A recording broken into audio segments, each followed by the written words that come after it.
Welcome back to our channel. So ఈ మధ్య కాలంలో డైవర్సెస్ విపరీతంగా పెరుగుతున్నాయి. సో ఈ జనరేషన్ కి మ్యారేజెస్ ఉండట్లేదా, లేదంటే ego clashes somehow. So divorce అనేది ఆ ఫ్యామిలీని ఒక మెంటల్ గా కావచ్చు, ఫైనాన్షియల్ గా కావచ్చు, ఒక ఇబ్బందికర పరిస్థితి.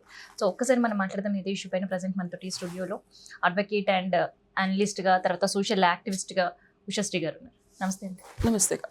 సో గతంలో మనం ప్రాబబ్లీ ఒక 7-8 years బ్యాక్ డైవర్స్ అనేది చాలా రేర్గా వినేవాడు, కానీ ఈ మధ్య కాలంలో విపరీతమైన డైవర్స్ కేసెస్.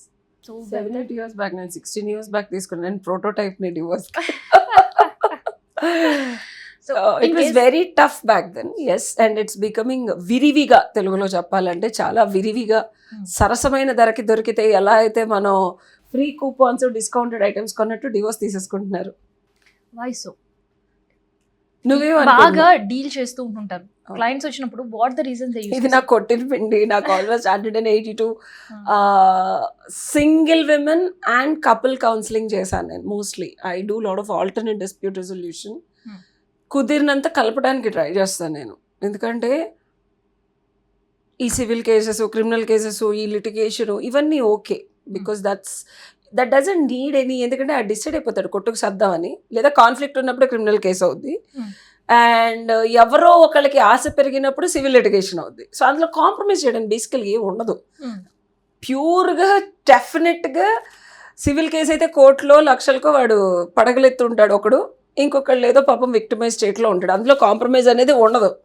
కాంప్రమైజ్ చేస్తే నా తలకు కూడా పగలగొట్టేస్తారు అక్కడ. కాబట్టి క్రిమినల్లో అఫెన్స్ ఆల్రెడీ అయిపోతుంది, ఏదర్ అక్యూజ్డ్ కానీ లేకపోతే విక్టిమ్ కానీ మనం సపోర్ట్ చేస్తాం. Only exclusive why I'm very much focusing and interested in this relations. ఎందుకంటే కావ్య, ఏ అడ్వకేట్ దగ్గరికి వెళ్ళినా నువ్వు గమనిస్తే ఇద్దరు కొట్టుకుంటున్నారంటే ఏం సలహా ఇస్తారు నీకు తెలిసి? Let's have a normal discussion rather than an interview. ఏం సలహా ఇస్తారు? నువ్వు ఇంత మీడియాలో కాంప్రమైజ్ అవ్వడానికి they use to try. What the thing happened అడగడం, ఆ తర్వాత కాంప్రమైజ్ అవ్వడానికి దే యూస్ టు. ఎలా కాంప్రమైజ్ చేస్తారు? నువ్వు చెప్పింది కరెక్ట్, కాంప్రమైజ్ చేస్తారు మేడం. మరి అందరికీ నాకు దే ఆర్ ట్రైయింగ్, బట్ ఇక్కడ వీళ్ళు కాంప్రమైజ్ అవ్వరు. ఎగ్జాక్ట్లీ. సో కాంప్రమైజ్ చేయడానికి ఇంటెన్షన్తో ట్రై చేయడం వేరు. అడ్వకేట్ అంటేనే మా వృత్తి ధర్మం ఏమిటి? We try to make sure న్యాయం జరగడానికి, మమ్మల్ని ఎవరైతే అప్రోచ్ అవుతారో వాళ్ళకి న్యాయం జరగడానికి ట్రై చేస్తారు. అవునా కాదా? అవునా కాదా? నువ్వు చూసిన కేసుల్లో ఒక సినారియోలో ఒక పర్సన్కి ఒక అడ్వకేట్ పెట్టుకుంటాడు, అపోజిషన్ పర్సన్కి ఇంకొక అడ్వకేట్ పెట్టుకుంటారు. అవునా కాదా? ఎవరు డబ్బులు ఇస్తే మేము వాళ్ళ తరఫునే మాట్లాడతాం. సో ఇప్పుడు చెప్పు, ఒక అడ్వకేట్గా కాంప్రమైజ్ చేయడం అంటే ఏంటి? అసలు వర్డ్ ఉందా? అడుగుతున్నా నేను. బికాస్ నువ్వు ఇంత యువర్ జర్నీ ఆఫ్ ఇన్ని సంవత్సరాల నుంచి ఉన్నావు మీడియాలో, అంటే ఎన్నో ఉదంతాలు చూసుంటావు నువ్వు. It's not a common thing. నువ్వు చూసిన 13 ఏళ్ల క్రితం ఉన్న పెళ్ళిళ్ళు, పేరెంటాలు, నోములు, వ్రతాలు, పూజలు వర్సెస్ ఇప్పుడు నాట్ ఎట్ ఆల్. ఎందుకు తీసుకుంటున్నారు అన్నావు కదా, సమాధానం ఇప్పుడు నువ్వే చెప్పావు. ఏంటది? నాట్ ఎట్ ఆల్ అంటే ఎందుకు? నాట్ ఎట్ ఆల్ ఏ వర్షన్లో ఎందుకు చెప్పు నువ్వు? So some time financial issues, and వీటన్నిటికీ కొంత ఈ ట్రెడిషన్స్కి దూరంగా ఉండాలి అని ఆలోచనే కావచ్చు. Biggest turn over for lot of parents are turn over అంటే వాళ్ళు ఉన్న కల్చరల్ సినారియోస్కి వీళ్ళ యూత్ని టర్న్ అరౌండ్ చేసి టర్న్ ఓవర్ చేద్దాం అనుకుంటారు. అంటే కంప్లీట్గా వాళ్ళు ఉన్న దాన్ని వదిలేసి వీళ్ళ దాంట్లోకి వచ్చేయాలి, పిల్లవ కానీ అమ్మాయి కానీ. మనం ఎప్పుడు, నేను అమ్మాయిల సెంట్రిక్గా మాట్లాడను, నువ్వు గమనించావో లేదు. అబ్బాయిలకి కూడా ఇన్లాస్తో ఇష్యూస్ ఉంటున్నాయి ఇప్పుడు తెలుసా. వైఫ్తో ప్రాబ్లం ఉండదు, బిడ్డ బుడ్డేస్తారు, వాళ్ళ నాన్నతో మాట్లాడటం మానేయడం, లేకపోతే వాళ్ళ నాన్న ఈయన కొడుచుకోవడం, లేకపోతే ఈ అమ్మాయి వాళ్ళ అమ్మగారు ఈ అమ్మాయిని తెగ ఇన్ఫ్లుయెన్స్ చేసేస్తుందని వాపోయే భర్తలు ఉన్నారు తెలుసా నీకు? తెలీదా? నిజంగా అవన్నీ మీరే చెప్పాలి. ఐ యామ్ టెల్లింగ్ యూ, అదే చెప్తున్నాను.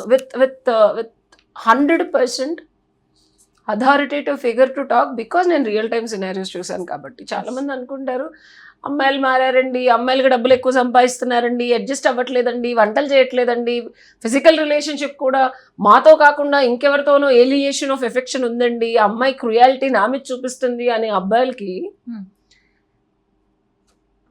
నేను చెప్పొచ్చేది ఏంటంటే, ఆ అబ్బాయిలు అమ్మాయిల తల్లిదండ్రులతో ఎవర్షన్ వచ్చి డివోర్సులు పిటిషన్లు ఫైల్ చేసే వాళ్ళు పెరుగుతున్నారు. ఏమన్నా అంటే మెంటల్ క్రుయాలిటీ అంటున్నారు. ఎందుకంటే గ్రౌండ్ అంత పెద్దగా వాళ్ళకి రీడిఫైన్ చేయలేదు. లా 498 డీవీసీలు వాళ్ళకి లేవు. వాళ్ళకి మహా అయితే ఉంటాయి grounds to divorce, cruelty, mental cruelty, emotional cruelty, conjugal rights, ఫిజికల్గా మాతో ఉండట్లేదు, వదిలేసి వెళ్ళిపోయింది అని చెప్పి.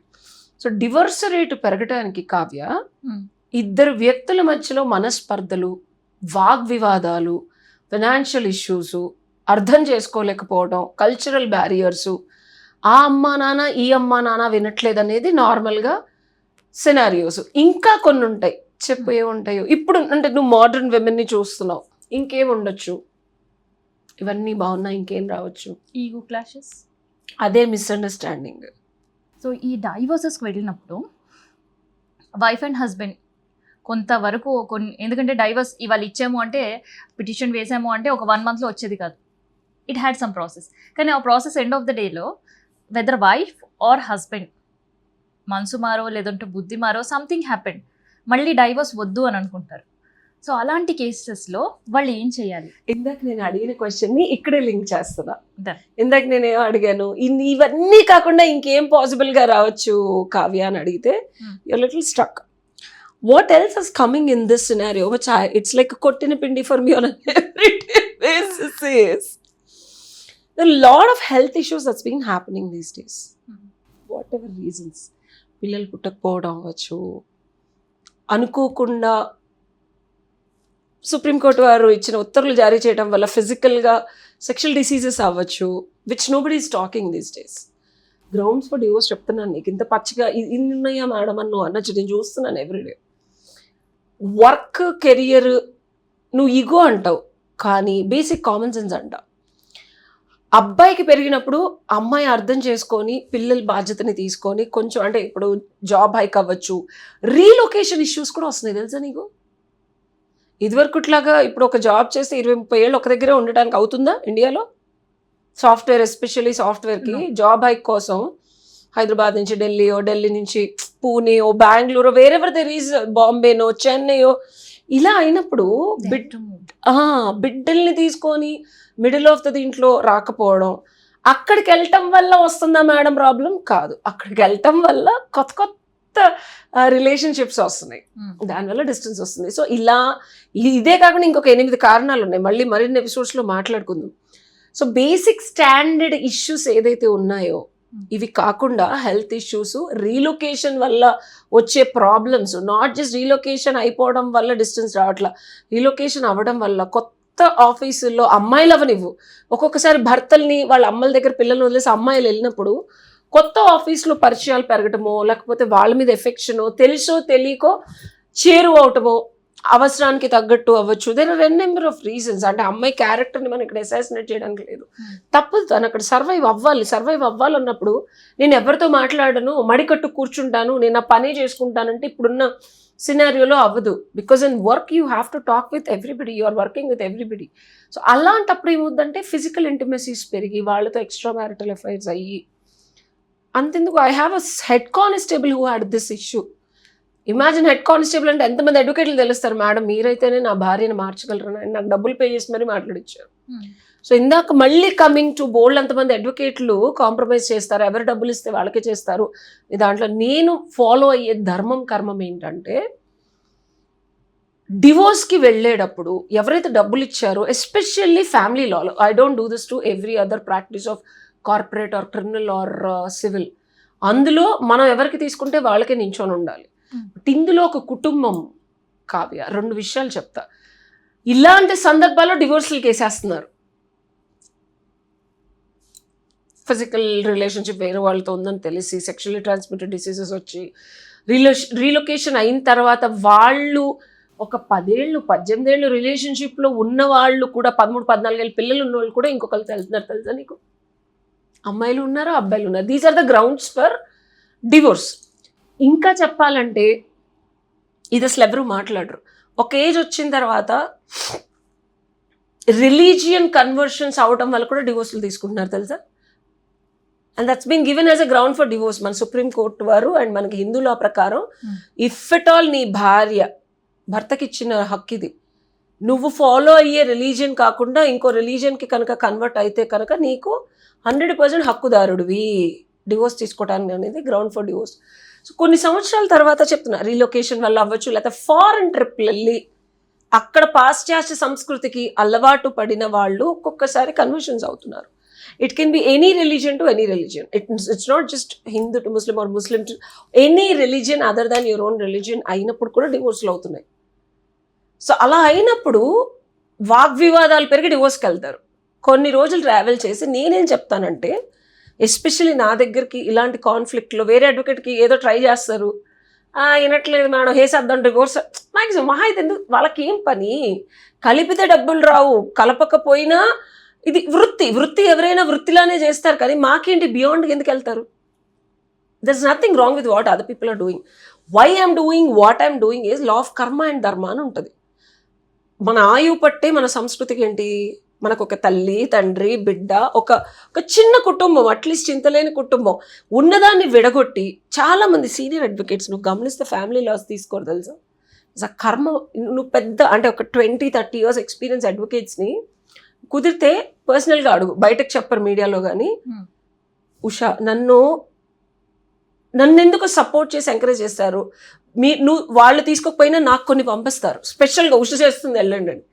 వేరే అడ్వకేట్లకి వాళ్ళు విడగొడతారు, నువ్వైతే కలుపుతావని నాకు పంపిస్తారు. ఎందుకంటే సీనియర్ అడ్వకేట్స్ ఎస్పెషల్లీ పద్ధతి అంటే శాస్త్రోక్తంగా ప్రొఫెషన్ చేసేవాళ్ళు, ఆ కర్మ మనకి తగులొద్దు ఉషా, మనకొద్దు. ఎందుకంటే చచ్చినట్టు క్లయింట్ డబ్బులు ఇచ్చాడంటే మనం విడగొట్టాలా. సో ఇది నేను ఒక 3 yearsగా దీన్ని రీసెర్చ్ చేసి గమనించి లాస్ట్ 2 years తర్వాత I came to a pattern of how to deal with divorce cases where we will conclude this. ఒక క్లయింట్ నా దగ్గరకు వస్తే ఆపోజిట్ డబ్బులు ఇవ్వకపోయినా నేను ఎందుకు ఇలా చేస్తా అంటే, లా ఆఫ్ కర్మ ధర్మ ప్రకారం ఇద్దరు వ్యక్తుల్ని విడగొడితే కర్మానుసారం విడిపోయేలాగా ఉంటే మాత్రం విడగొట్టాలి, తప్పదిగా ఆఖరి ప్రయత్నం. అంటే సామ దాన భేద దండోపాయాలన్నీ వాడిన తర్వాత కూడా సుప్రీంకోర్టు కూడా అదే చెప్పింది, ఏం చెప్పలేదు. ఇర్రివర్టబుల్ అంటే ఇంక అసలు ఈ మ్యారేజ్ ఎందుకు వాళ్ళిద్దరి మధ్యలో పనికి రాదు, వాళ్ళు ఉండలేరు, వాళ్ళ వల్ల కాదు అన్నప్పుడు విడగొట్టేమంది. సో డివోర్సులు నా దగ్గర మోస్ట్లీ వేసిన తర్వాత వస్తే డెఫినెట్గా నేను ఒక సైడ్ ఒకళ్ళకి తీసుకొని నేను రిప్రజెంట్ చేస్తా. బట్ మై ఇంటెన్షన్ నేను అపోజిషన్ వాళ్ళు నన్ను తిట్టిన, ఇప్పుడు రీసెంట్ కేసు నేను బాపట్ల వెళ్ళి ఒకళ్ళ తీసుకొచ్చా లాస్ట్ మంత్. స్టిల్ వాళ్ళ హస్బెండ్ వాళ్ళ సొంత చెల్లి పెళ్ళున్న నాకు ఫోన్ చేసి ఎత్తి మాట్లాడాడు. అది నేను క్రియేట్ చేసుకున్న రెస్పెక్ట్. నేను ఒకటే అన్నా, ఎవరికైనా ఇదే చెప్తా, అమ్మా ధర్మబద్ధంగా ధర్మపత్నిగా నువ్వు స్వీకరించవు. మా ఇంట్లో మా ఫ్యామిలీ మాట వినట్లేదండి, నాకు పచ్చళ్ళు వేసుకొని తింటదండి, వంట చేసి పెట్టే స్టాండర్డ్ నీకు అసలు అన్నీ నువ్వు చెప్పింది కరెక్టర్ బై, నేను కాదన్ను. అమ్మాయిని కూడా తిట్టా, నాకు డబ్బులు ఇచ్చింది క్లయింట్ అయినా తిట్టా, గంట సేపు తిట్టా. అమ్మ నేను తిడుతా, ప్లీజ్ ఏమనుకోక ఒక అక్కలాగా తీసుకో నన్ను, నువ్వు ఈ సందర్భాలు మార్చుకోవాలి. మగాళ్ళు అన్న తర్వాత ఇవి కావాలంటే మేడం నాకు కూడా పెయిన్స్ ఉన్నాయంటే నేను అబ్బాయికి కూడా చెప్పాను, ఆ అమ్మాయికి ఉన్నాయి. Come to conflicting resolution point, నేనే ఉంటా మధ్యలో, ఇదే చేస్తాను నేను ఎవరికైనా. ఇరు వర్గాలది విని పెద్దవాళ్ళు ఉండేవాళ్ళు, ఇదివరకు పెద్దవాళ్ళ మాటలు వినేవాళ్ళు, ఇప్పుడు పెద్దవాళ్ళు ఏమైపోయారంటే బయాస్డ్ అయ్యారు. వీళ్ళు వాళ్ళు ఎవరి కూతురు వర్షన్ ఫ్యామిలీస్ అంతే. ఇంకా వన్ వర్డ్ లో చెప్పాలంటే న్యూక్లియర్ ఫ్యామిలీ. అమ్మాయి వర్షనే అమ్మాయి తండ్రి సపోర్ట్ చేస్తాడు, అబ్బాయిని సపోర్ట్ చేయడు. అత్త ఏం చేస్తుంది, కోడలు విడిపోవాలి, నా కొడుకు సింగిల్గా ఉండాలనుకుంటుంది. కానీ 80%, నేను 100% అన్నట్లు 80% ఆఫ్ ఫ్యామిలీస్ ఎందుకంటే వీళ్ళు అలా మంచిగా చాకచక్యంగా కథ రాసి చెప్తారనమాట, నన్ను ఇంత సవర్ చేస్తుంది అంత సవర్ చేస్తుందని.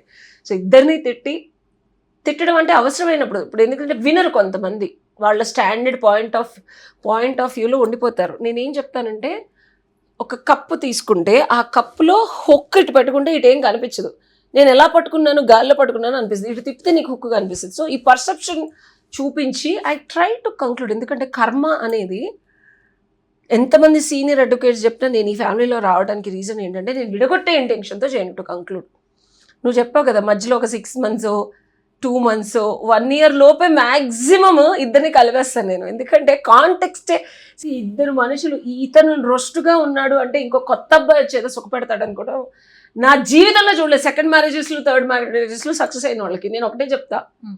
ఇతను నచ్చలేదు, ఇతనితో బిడ్డను కన్నావు, ఇంకొకరు కొన్ని స్వర్గం చూపిస్తాడు 2-3 ఏళ్ళు, 4వ సంవత్సరం 5వ సంవత్సరం 10వ సంవత్సరం నుంచి కొత్త రకమైన ఇష్యూస్ వస్తే అప్పుడు ఏం చేస్తావు? అతన్ని వదిలేస్తావా? అలా వదిలేసి థర్డ్ మ్యారేజ్ చేసుకునే ఇండియన్స్ కూడా ఉన్నారు. ఇదే చూపిస్తాను నేను. టు కంక్లూడ్ ఏంటంటే 2-3 మంత్స్ డివోర్స్ స్టార్ట్ అయిన తర్వాత ఇద్దరు కాంప్రమైజ్ అవ్వడానికి అయ్యే పద్ధతిలో ట్రై చేస్తాను. కాబట్టి నాకు ఆ కర్మం ధర్మం ఫాలో అవుతా. కాబట్టి నాకు ఆ నెగిటివిటీ ఇప్పటి వరకు అంటలేదు. అంటేనే నేను కావాల్సిన ప్రక్షాళన చేసుకుంటాను. ఎందుకంటే it's not easy to handle divorce cases and emotional trauma. That's why I charge little bit extra for counselling rather than just కేసే ఉంది, వెళ్ళావా వకాలత్ తీసావా, మన పర్సెప్షన్ మనం చెప్పుకున్నామా, పిటిషన్ వేసుకున్నామా, వాడిది తప్పు అది తప్పు, ఇలా తిట్టాడు అలా తిట్టాడు అని చెప్పి ఒక 4 ఎవిడెన్స్లు పెట్టావా, డివోర్స్ తీసుకున్నావా, వాడిని నానా తిట్లు తిట్టించి వాటిలో పెట్టి మెయింటెనెన్స్ డబ్బులు తీసుకున్నామా, యాలిమోనీ తీసుకున్నామా. But what is the life of a husband and wife after divorce? అయితే ఫస్ట్ కంప్లైంట్ రైజ్ చేసిన దగ్గర నుంచి అది ఎఫ్ఐఆర్ అయ్యే వరకు మోర్ ఫేవరబుల్ ఇక్కడ విమెన్ కే ఉంటది. Will talk about men. Men So, ఎందుకంటే ఫైల్ చేయొచ్చు. ఇలాంటి సిచ్యువేషన్స్ లో సూసైడ్స్ చేసుకుంటున్నారు అవును. Men's. So will talk about men. So వాళ్ళకుండే ఫ్లెక్సిబిలిటీస్ ఏంటి? గ్రౌండ్స్ ఉన్నాయి కావ్య, 8 గ్రౌండ్స్ ఉన్నాయి. చెప్పా కదా ఇందాక. Mental cruelty. అమ్మాయిలు కూడా కొడుతున్నారు అబ్బాయిలని, తెలుసా నీకు? తెలుసా? Can you believe that? Yes of course. కింద పడేసి కుమ్మేస్తున్నారు, దెబ్బలు తగిలి బ్లడ్ వచ్చి నా దగ్గరకు వచ్చిన క్లయింట్స్ కూడా ఉన్నారు. మేడం వాళ్ళ ఫోన్ ఏంటి ఇట్లా పెడుతున్నాం మేడం, మేమేం పెట్టాలి అంటే ఏం పెట్టలేవని చెప్పారు. రియాలిటీ. పదండి మేడం స్టేషన్కి వెళ్ళి కేసు పెడతామంటే ఏమని పెడతావు నువ్వు? ఆమెకు ఫోన్ ఏంటి ఉంది, మాకు లేదు. You have only cruelty. కొట్టింది తిట్టిందంటే ప్రూఫ్లోనే పెట్టు, డివోర్స్కి వెళ్ళి అంటాం. అంతకు మించి మనం అబ్బాయిలకి అంటే ఇమీడియట్గా నేను అనేది నాట్ అందో. ఇంకా కొన్ని గ్రౌండ్స్ ఉన్నాయి విచ్ ఐ టెల్ యూ. భార్య కొట్టింది, భార్య చీటింగ్ చేసింది, భార్య నా డబ్బులు నాకే ఇవ్వట్లేదు. పెద్ద హీరో కూడా మొన్న ఏడ్చాడు, నేను సంపాదించిన డబ్బులు కూడా నాకు ఇవ్వట్లేదు, పిల్లల్ని కూడా చూసుకొని ఇవ్వట్లేదు. This all comes under cruelty. వెళ్ళి డివోర్స్ చేసుకోరా భయ అంటే నాకు పిల్లలు కావాలి మేడం.